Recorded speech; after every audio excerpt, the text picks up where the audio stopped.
오늘 출애굽기 21장 말씀을 보면서 시내산학교 네 번째 시간 불안에서 자유하라 사형수에 대한 이야기를 합니다. 구약 성경을 특별히 설교함에 있어서 이런 율법에 나오는 말씀을 설교할 때는 참 쉽진 않은 것 같아요. 정말 여러분들에게 어떻게 하면은 이 율법의 말씀을 좀 쉽게 좀 잘 적용할 수 있을까라고 하는 마음을 가지고서 설교하기 때문인 것입니다. 사도 바울 선생님이 이제 이방인들을 선교를 하던 때였습니다. 거기에 보면 이제 이방인들이 예수를 믿고 이제 살아가는 그런 사람들도 생겨나고, 또 한편으로서는 이제 유대인들이 예수님을 믿고 이제 살아가는 사람들이 있었습니다. 근데 문제가 하나 발생한 게 뭐냐면은, 유대인으로서 예수님을 믿고 이렇게 살아가는 이런 사람들이 자꾸 이방인들한테 할례와 율법을 지켜야 너희들도 이방인이고 예수 믿지만 그럼에도 불구하고 할례와 율법을 지켜야 구원을 받는다고 자꾸만 그러는 것이었습니다. 사도 바울은 이제 이방인 전도의 사명을 가지고 전도하면서 이 문제 때문에 굉장히 골치가 아팠습니다.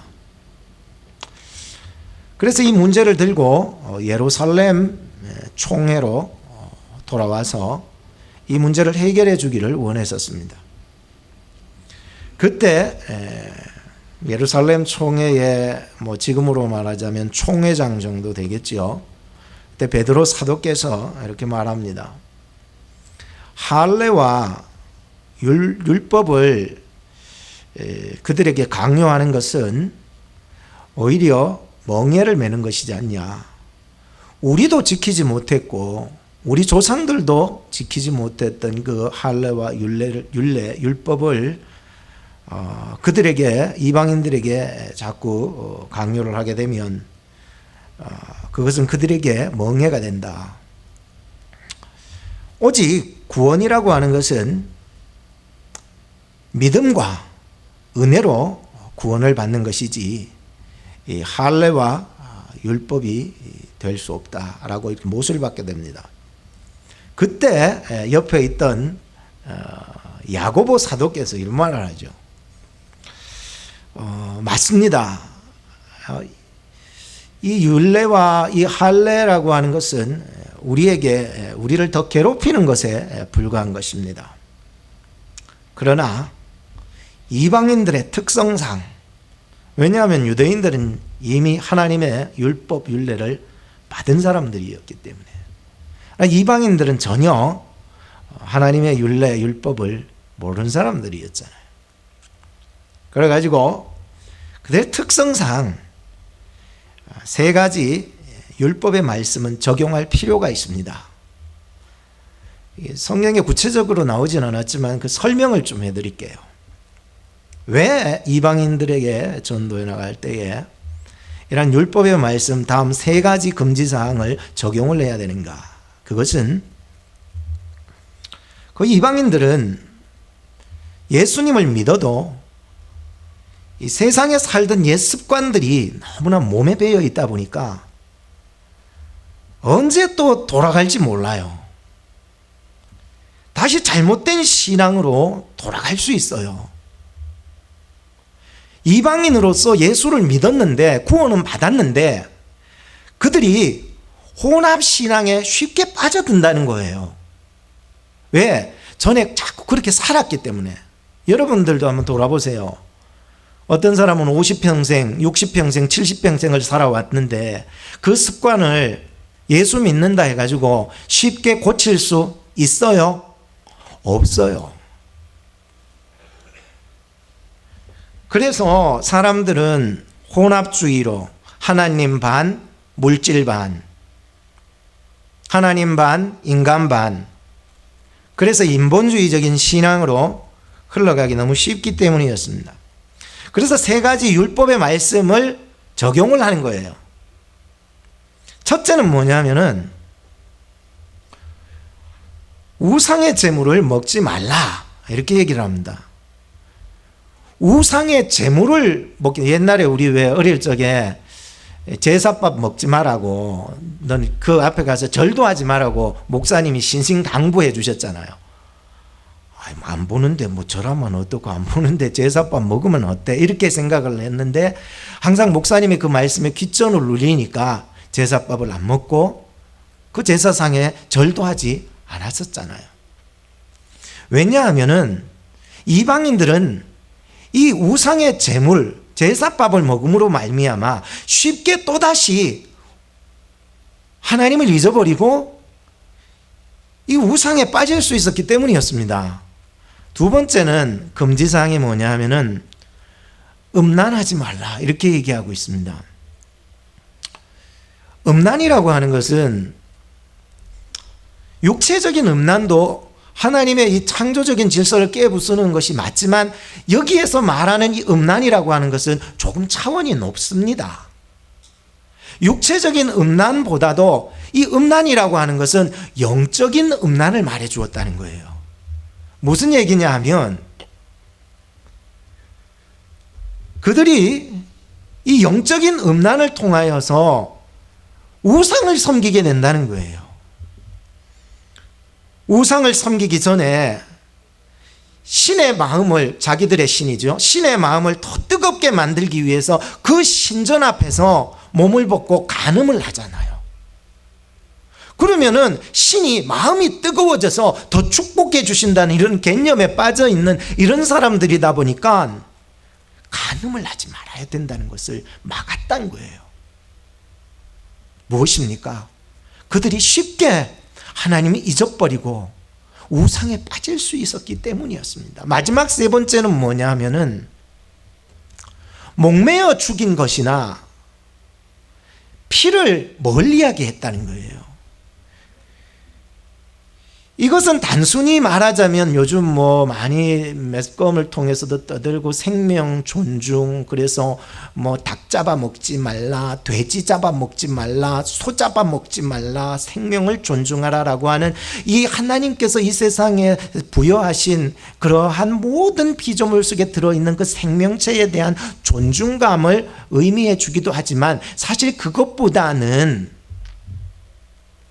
그들이 이 사상은 우상과 관련이 되어 있었다는 사실입니다.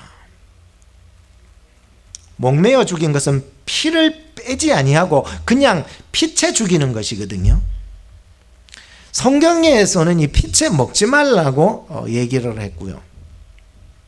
또 사울 시대에 보면은 사울이 블레셋 전쟁 중에서 나가서 아무것도 먹지 말라 그랬을 때에 병사들이 배고파 죽겠는데 아무것도 안 먹고 되겠어요? 가서 짐승을 피채 잡아 뜯어먹었다라고 기록하잖아요. 그러니까 이 사울이 깜짝 놀라가 이게 하나님 앞에 범죄한 일이네 해서 큰 바위를 갖다 놔라 그래가지고 바위 위에 올려놓고 거기서 피를 다 빼고 먹어야 하나님 앞에 범죄하지 않는다라고 말씀해 주었습니다. 우린 자칫 잘못하면은요, 우리의 옛 습관으로 돌아가서 자칫 잘못하면 하나님을 올바로 섬기지 못하게 될 수 있기 때문이었습니다. 여러분 솔로몬 잘 아시죠? 후궁을 700이나 두었고 또 첩을 300이나 두어서 몇 명입니까? 그 모든 사람들이 어떤 사람들인 줄 아세요? 이방 여인들이었습니다. 성경을 보면 이 이방 여인들이 솔로몬의 마음을 돌이키니라, 그리고 자기들이 믿던 그 우상을 섬기게 하였다고 기록하고 있으니, 다윗의 아들에서 진짜 그 다윗계에서 가장 축복을 받았던 이 솔로몬이 하나님이 2번이나 3번이나 나타나셔서 그렇게 너 우상을 섬기지 말라고 얘기했었는데 하나님의 말씀을 잊어버리고 그 이방에서 온 여인의 말을 듣고 우상을 섬겨버렸다는 거예요. 하나님께서 너무 화가 나셔서 너의 시대로 끝이 난다, 이제는 이 나라를 둘로 갈라 찢어버리겠다 했었습니다. 그 후에 그 이스라엘 나라가 몇 개로 찢어지게 됩니까? 2개로 찢어지게 되는 거예요. 분단의 고통이 찾아오게 된 거예요. 아프거든요. 힘든 일들이. 오늘 어쩔 때는 우리가요, 하나님의 말씀이 이 구약 성경은 좀 띠버렸으면 좋겠다는 생각이 들기도 해요. 뭐 필요도 없고요. 예수 믿으면 그만이지 뭐 이게 구약이 필요하냐고 라고 생각할 수 있습니다. 근데 이 구약 성경은요, 우리에게 마치 우리의 이 자율스러운 마음 때문에 너무나도 이 마음대로 살아가던 이 자기의 죄된 습성에 노출되어 있는 우리의 모습을 보면서 마치 구약 성경을 통해서 우리에게 펜스를 쳐주는 것 같아요. 울타리를 딱 쳐줘서 하나님의 백성임을 다시 한번 기억하게 만드는 것이 이 구약 성경임을 다시 한번 생각하게 만들었어요.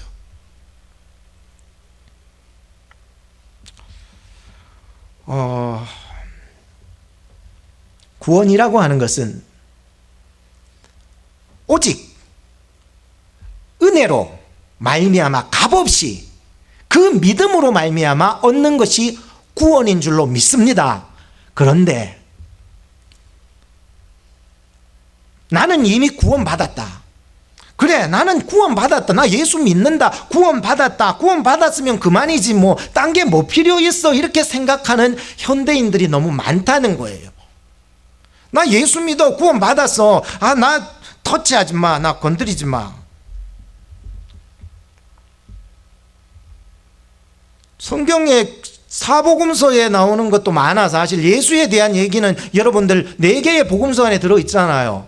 근데 4개의 복음서도 많아. 한 개만 골리라면 사람들 대부분 요한복음을 골리더라고요. 요한복음만 들고 있으면 우리가 구원받았다라고 생각해서 나머지는 다 필요 없다고 띄버리는 사람들이 있어요.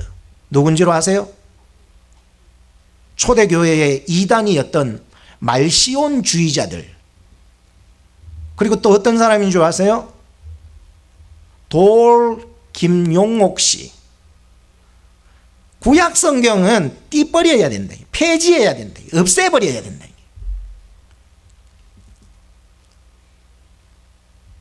하나님의 말씀을 예수 그리스도 안에서 굳게 잡아가는 여러분 되기를 주님의 이름으로 축복합니다.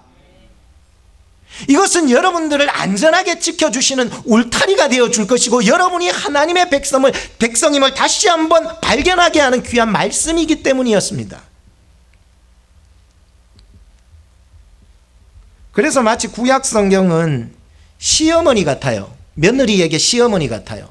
며느리는 신약 성경이고 시어머니는 구약 성경이라. 왜 그렇게 구약 성경에는 하지 말라는 것들이 그렇게 많아? 이거는 이렇게 해야 되고 저거는 저렇게 해야 되고 너는 왜 이렇게 하니 하면서 정죄하기도 하고 막 심판하기도 하고 막 까기도 하고 막 구약 성경에 읽다 보면 너무 간섭하는 것이 많아. 그런데 신약 성경 같은 며느리 입장에서는 아이고 어머니 내가 엎어져서 믿든 까드려서 믿든 상관하지 말라고 내가 믿기만 하면 되지 않냐고 이렇게 얘기하는 거예요. 맞죠?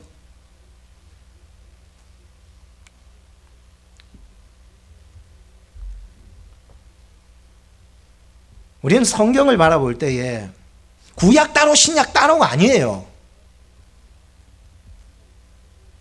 구약은 신약에 있어서 구약은 신약을 지향해 나가는 거예요. 좀 말이 어렵습니까? 구약은 신약을 향하여서 가는 거예요. 신약은 구약을 발판을 삼는 거예요. 그래서 이 구약과 신약은 따로 떨어뜨리지 아니하고 마치 톱니바퀴가 엮어서 움직여서 구원의 역사를 만들어가서 오늘 무심령들에게 구원을 전파하는 하나님의 말씀이 신구약 66권의 말씀인 줄로 믿습니다.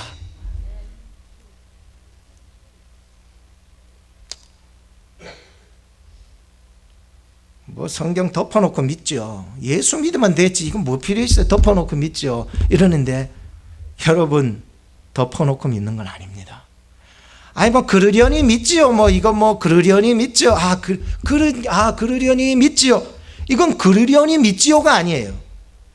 예수 믿는 사람은요, 덮어놓고 믿는 것도 아니고 그러려니 믿는 것도 아니고 정신 차려 깨어 근신하며 성실하게 확신 있게 믿어야 될 줄로 믿습니다. 이게 예수 믿는 거죠. 사람들은 그렇게 믿어요. 대충 믿어요.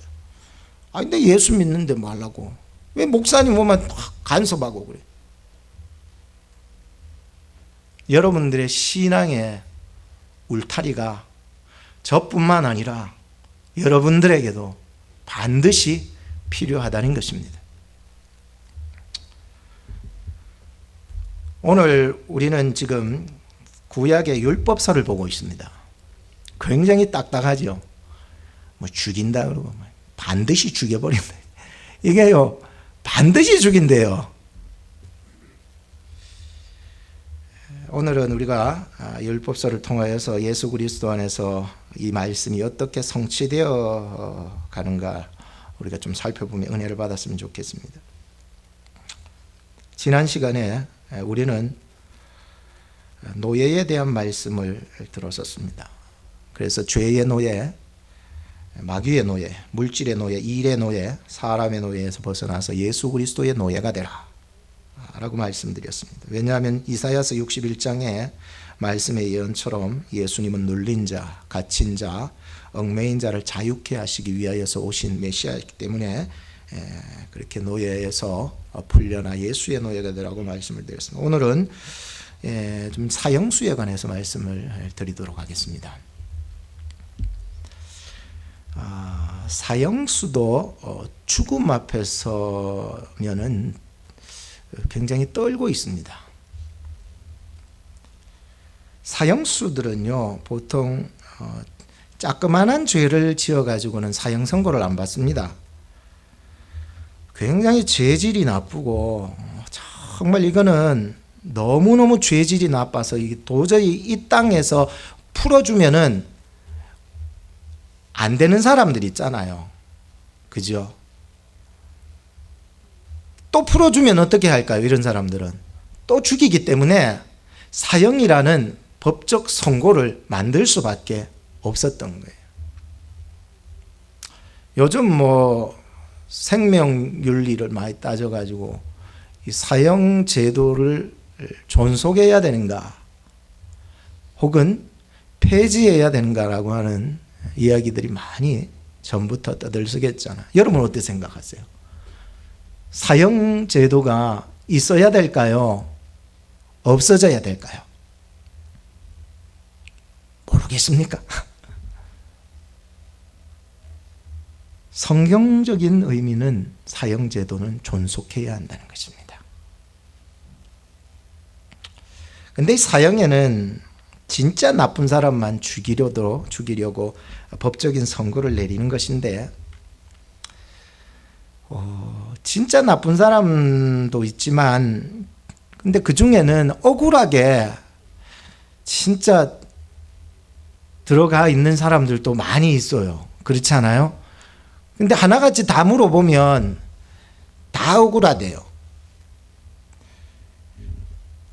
모르고 그럴 수 있어요. 실수로 그럴 수 있어요. 무지해서 그럴 수 있어요. 어쩔 수 없이 연약함 때문에 인간이 그럴 수 있어요.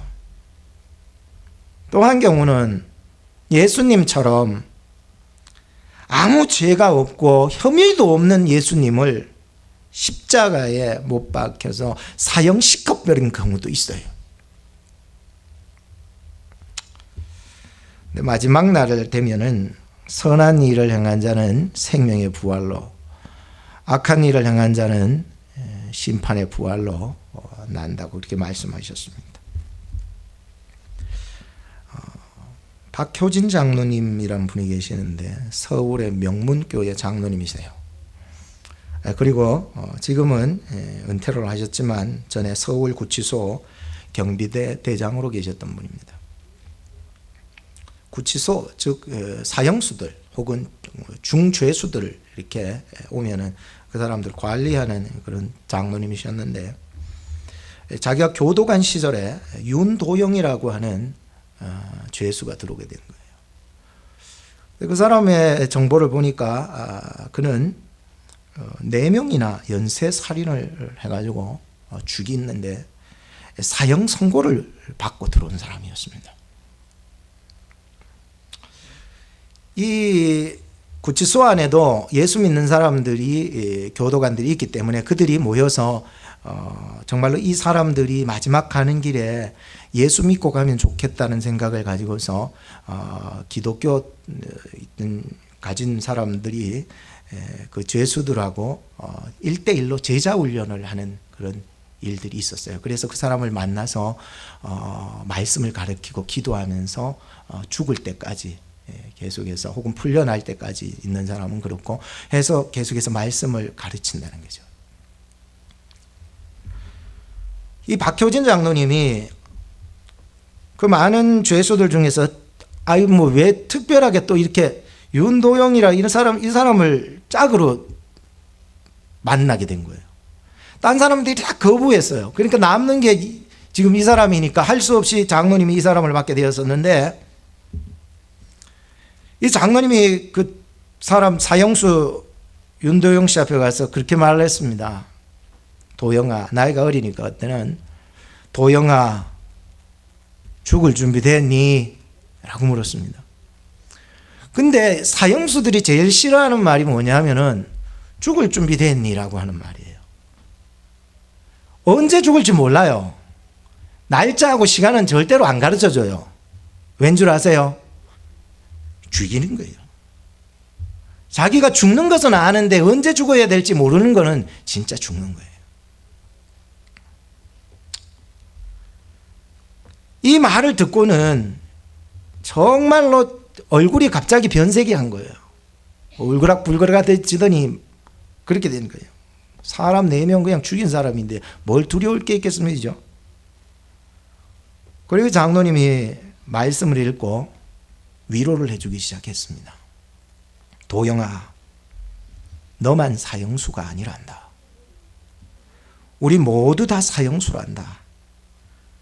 네가 먼저 갈 뿐이지 우리 모두는 가야 되는 길이란다. 너무 무서워하지 마라.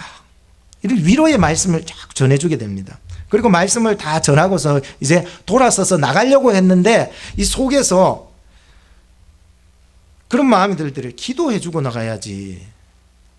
기도는 해주고 나가야지. 그래가지고 장로님이 또 돌아서서 이 도영 씨를 붙잡고 기도하는데 그때 성령께서 역사해 주셨어요. 눈물을 펑펑 흘리면서 이 사형수 윤도영 씨가 엉엉 우는 거예요. 그 장로님도 같이 기도하면서 엉엉 우는 거예요. 그때 이 장로님이 알았대요.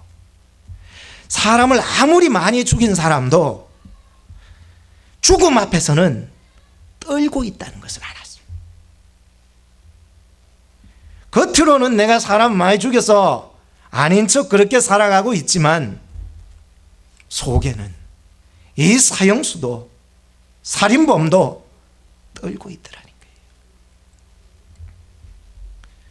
거예요. 엉엉 울고 예수님을 영접하게 된 거예요. 성령의 역사거든요. 이게 뭐 사실 그 위로의 말씀을 해줬다 그래가지고 위로가 다 된 건 아니었고, 그러니까 성령께서 역사해 주셨어요. 그리고 나서 이 윤도영 씨가 그 감옥 안에서 최고의 전도사가 됩니다.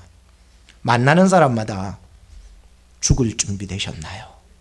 이게 윤도영 씨가 사형수가 도로 댕기면서 사람들을 전도하는 거예요. 그 감옥소 안에서 이 전도 안 받은 사람이 없어요. 죽을 준비되었습니까? 어느 날이었습니다. 이 장로님에게 먼저, 이 교도관에게 먼저 사형 집행 날짜가 오거든요. 시간하고. 이 장로님에게 보여지게 된 거예요. 알게 된 거예요. 근데 아직 죄수는 몰라요. 사형수는 모르니까. 그걸 받고 장로님이 그 전날 밤에 잠을 못 잤어요. 한순간도. 왜? 자기가 그렇게 기도하고 말씀으로 이끌어줬던 사람이기 때문에. 다음 날이었습니다. 사형 집행장에서 이 장로님이 기다리고 있었고, 이 복도를 따라서 이렇게 쭉 걸어오는데 보이진 않았어요. 그런데 복도에 따라서 들려오는 소리가 있더래요. 할렐루야! 할렐루야! 할렐루야! 이게 막 소리가 외치면서 복도에서 따라서 이 집행장 안에까지 들려오는 거예요. 장로님의 마음이요. 이게 누구의 목소리인지 대번 알았어요. 누굴까요? 윤도영, 죄수, 사형수 목소리가 들려오는 거예요. 이제 집행을 합니다. 집행을 딱 하기 위해서는 이 교도소에 소장이 있어요. 소장이 딱 나와가지고는 집행 전에 인정신문을 한대. 너 인정하느냐? 인정신문을 하게 되는데, 너 이름이 뭐냐? 다시 묻게 돼요. 본적이 어디고? 본적을 얘기해야 돼요. 주소는 어디냐? 주소를 얘기해야 돼요. 그리고 나서 이 소장이 죄목을 말하는 순간이었어요. 이 사람이 죄 지었던 모든 죄들을 하나하나 열거를 해 나가야 되니까. 그 순간이었어요. 이 윤도영 사형수가 소장님, 잠깐만요. 제가 주님을 잘 알았었더라면 이렇게 사형 집행장에 서지 않았을 것입니다. 지금 소장님께서 읽어주실 그 죄는 제가 하나님을 알기 전의 죄였고, 저는 지금 예수님을 만나서 그 모든 죄를 다 씻음을 받았습니다. 예수님의 피로 씻음 받은 몸인데 그 옛날의 죄는 듣기도 싫고 생각하기도 싫어요. 부탁인데 제발 그 제목은 다시 저에게 읽어주지 말았으면 합니다. 연례에 이런 일이 전혀 없었어요. 소장님이요, 그 얘기를 쭉 들으면서 눈물을 뚝뚝 흘리는 거예요. 소장님이. 그 연례 없는 사례로 그 죄목을, 윤도영 씨의 죄목을 읽지 않았어요.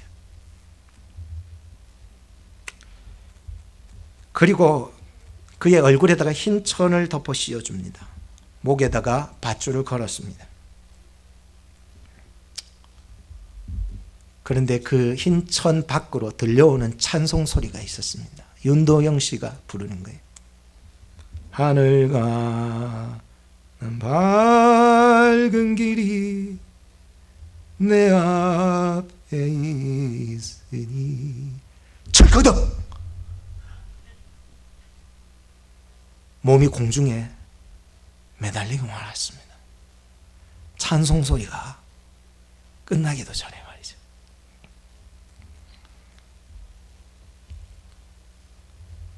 사형수도 죽음 앞에 서면 두렵습니다. 그런데 그가 예수 믿고 나서 목에 밧줄을 걸고 얼굴은 보지 못하지만 그 얼굴과 그 마음과 그 몸은 평안하게 천국을 간 줄로 믿습니다.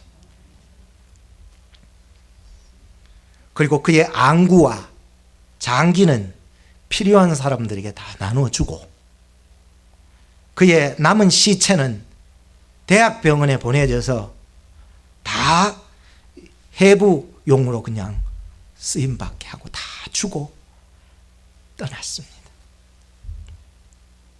홀가분합니다. 한 죄인이었던 자가, 사형수였던 자가 예수님을 만나서 옛사람을 다 잊고 새 사람이 되어서 들림을 받은 거예요. 오늘 성경 본문을 보면 사형을 받아야 할 네 종류의 사람이 있습니다. 하나는 사람을 쳐 죽인 자, 나쁜 놈이죠. 그죠? 둘째는 부모를 때린 자, 나쁜 놈이죠. 어디 부모를 때려. 여러분들은 부모님께 효도하시기를 주님의 이름으로 축복합니다. 안 하기로 작정하셨습니까? 사람을 유괴한 자, 후린 자, 유괴한 자, 팔아버리거나 감금해서. 마지막으로는 부모를 저주한 자, 부모에게 욕을 한 자. 반드시 이런 사람들은 죽이라고 말씀하고 있습니다. 목사님, 나는 이 네 가지에 속하지 않아요. 나는 반드시 살아야 됩니다. 예수님은 말씀하셨습니다. 마음으로 형제를 미워하면 형제를 살인한 자요. 마음으로 간음해도 이미 간음한 자요. 형제에겐 분노하는 자마다 심판을 받은 자요. 멍청이 나아가라 이런 말을 쓰는데, 멍청이라고 하고 또 배신자라, 추악한 놈이라고 이렇게 얘기하는 사람은 지옥불에 들어가리라. 자, 그렇다면 여러분들 여기에서 빠져나갈 사람이 있습니까? 여러분들도 다 하나같이 사형수가 되었다는 거예요. 나는 죄 안 지었어요. 부모 안 때렸어요. 부모 욕 안 했어요. 사람 안 죽였어요. 근데 예수님께서는요, 그 율법을 우리 육체에 메어놓지 아니하고 어디에 두은 줄 아세요? 마음에다가 두셨다는 거예요.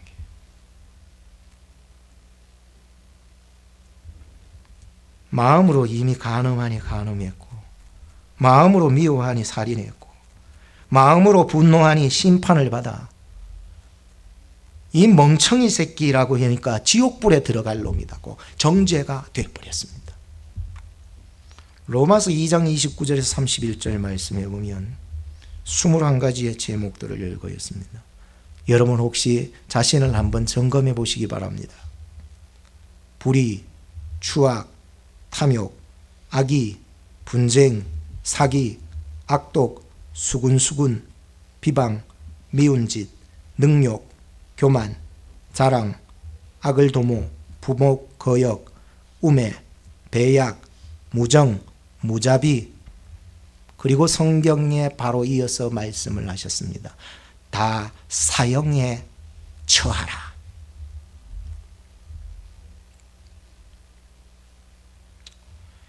오늘 우리가 21가지의 제목뿐 아니라 마음에 그 죄에서 벗어날 수 있는 사람은 이 세상에 아무도 없습니다. 더 중요한 것은 여러분과 제가 예수님을 죽였다는 사실입니다. 아니, 목사님, 나 안 죽였어요. 나 예수님 안 죽였어요. 내가 안 죽였어요. 근데 돌아가서 울고 있는데 베드로가 내가 죽였네요. 내가 죽였네. 그제서야 알게 된 거예요. 로마서 3장 23절 말씀에 보면 모든 사람이 죄를 범하였음에 하나님의 영광에 이르지 못하였다고 기록하고 있습니다. 그리고 그 뒤에 말씀합니다. 모든 사람이 죄를 범하였으며 하나님의 영광에 이르지 못하였더니 그리스도 예수 안에 있는 구속으로 말미암아 하나님의 은혜로 값없이 의롭다 하심을 얻은 자 되었느니라. 예수님은 우리를 위하여 대속하시고 피 흘려 죽으신 우리의 구세주 주님이셨습니다. 누구든지 예수님을 만나야 합니다.